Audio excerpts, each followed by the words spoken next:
Hello guys, and welcome back to Joe's Adventures, and today we're going to be doing a little update for Planet Zoo. We can see we got update 1.4, we got a date now coming, the 8th of December, so we're going to see what will be coming in this update, so I'm really excited to have a look at this one. There's some really cool stuff.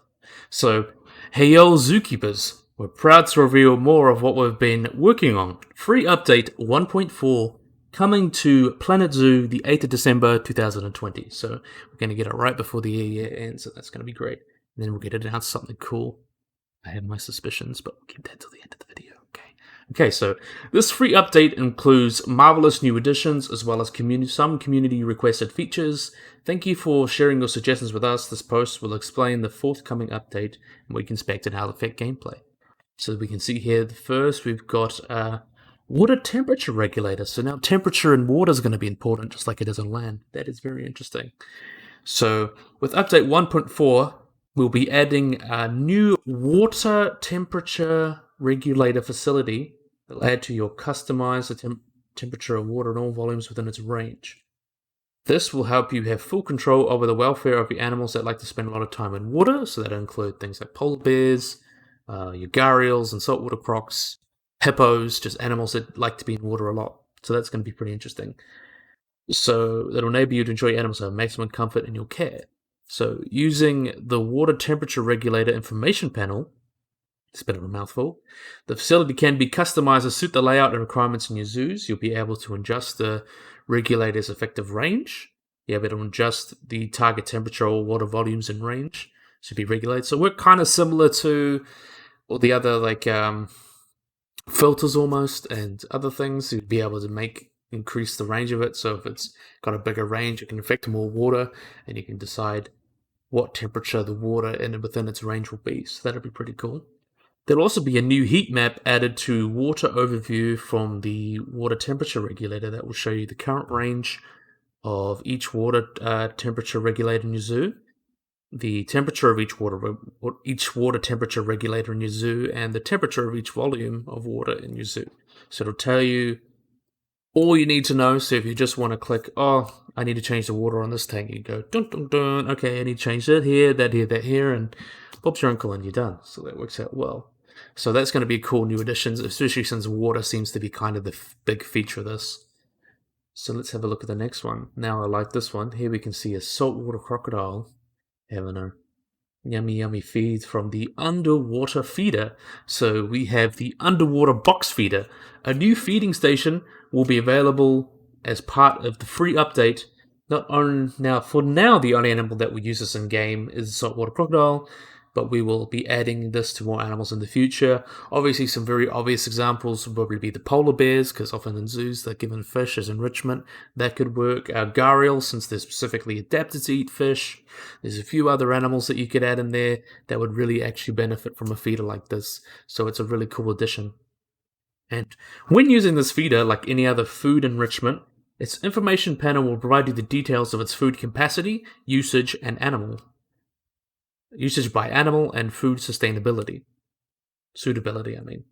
So additionally, there'll also be a status bar to tell you if the feeder is placed deep enough. So apparently it looks like it needs to be deep enough to be able to work properly. So that'll be awesome. And we can see, looks like, I assume, a lot of people thinking, oh, it's diving, but it might not be diving. I'm thinking it might just be a can animation that kind of dive down, use the feeder, and then go off. So it's kind of similar in JWE in that sense, like it's a canned animation. So it seems like that'll be working for the crocodile, but I assume you could probably add more for bears and other animals that will require it if they eat fish. So that'll be cool. Underwater feeders, though we already done that. So zoo management transport rides. Update 1.4 will include a new management screen that will summarize all the transport rides in the zoo. The screen will enable you to make faster and more accurate decisions about your transport rides to better manage your zoo. So the new overview tab will inform you about the number of different rides, so that's good. The most popular ride in the zoo, the most popular station in the zoo, kind of similar to the animals there. Tell you the most popular animal, most popular, total amount of profit from the rides, total number of guests that have used the rides in the current year, and lifetime profit of these rides. That works out well. The Stats tab will break down each individual ride into more detailed information for you by showing you the animal profit annual guests, total track length, what stations guests are using, each station's scenery rating. So it tells you which stations they use, so you can help just make it more efficient if needed. So it just tells you more information if you need to make any changes, so that's always a good thing. The management tab will allow you to edit the number of trains, so that'll be also only when the ride is closed, number of cars per train, closed, maximum speed, ticket prices per station, and the status of the ride. So it looks like this is mainly for trains, but I assume it applies for other things as well, like the monorails and things like that. I assume that kind of all works. You can add more cars, because cars kind of refuse to, like, you can put an actual car with the safari thing, but also the cars on a train or a monorail, whatever you call it. I'm not exactly up to date on terminology, but that's kind of how it works. So just add more things for people to sit in so they can do the ride. So that'll obviously be changes, but that'll only happen if it's closed. So that's pretty cool. So we get more delving into that. And then we see here we've got a challenge scenario. So we're excited to take you to the Philippines for a new time scenario set on the mountains of Luzon. So that's a big mountain in the Philippines, or a big island, I think. Either or. There's kind of a lot of islands. There's some really cool animals from the Philippines. There's like dwarf tamaras, I think they're called. I'm not sure of the pronunciation, but they're really, really interesting, like island buffalo that have been dwarfed by insular dwarfism. And there's also lots of different cloud rats and even their own pangolin species, the Philippine pangolin or the Paludan pangolin. It's really cool. It's really awesome. So we got to take an adventure and transform. Just use rice terraces while pushing conservation awareness. Make sure you're ready in time for the grand opening ceremonies. So it's going to be a time scenario. And we got animal talks. So that was explained a while ago. We can't wait to bring you animal talks, something we recently shared more about. A stable activity in zoos to help educate guests about the zoos and the conservation efforts. Planet Zoo animal talks will be run by educators, new staff type, and help educate our guests around the zoos. For animal talks to happen, you'll be required to place an animal talk point and an area we set up. Still a lot of the stuff that was probably already explained. We recommend carrying out a section of each animal talk so the guests don't block your path. And any guests around the zoo. Animal talk points only be selected as a species for the talk from nearby habitats and exhibits. Once you've got it all ready to go, an educator will be ready to do the animal talk, and both guests and sometimes animals will gather to see the excitements about. So it'd be cool to see the animals come around, be like, "Oh, there's a talk coming on." I think that'd be cute. These animal talks come with new information panel.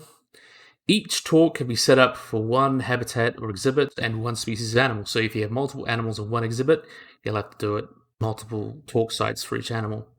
Through this panel, you'll be able to enable and disable animal talks, pick an animal species for the talk, pick a month to schedule the talk because it'll take place annually, assign an educator to the animal talk point, assign an animal talk to a work zone, select music, which will play while the talk is not in use.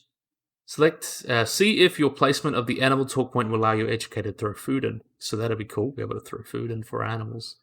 There's also a new management tab for animal talks. In the tab you can see the list of animal talks, location of animal talk points, habitat of exhibit animal talks, assign habitats, assign animal species, talk be over one species, all of that stuff. Month of the talk scheduled and work assigned. So yeah, that's pretty much what was explained in the other one about I think it was the animal talks, yeah. And then we got all this added creativity. So we can't wait to see what you do with these new free scenery assets. Update 1.4 will bring you a set of decal decorations, 2 new guest paths, 1 new queue path, and 2 variants of the pre-existing queue paths. So that'd be a bunch of different paths for you to play around with. A new font for your 3D letters, 2D letters, and a range of foliage. So really awesome to get all that foliage. Hopefully it's more underwater stuff. I think that'd be cool to be able to decorate since this focus seems to be around water, and the leaks that it might be aquatic animals in this update. So I think that'd be cool. We love seeing what you create.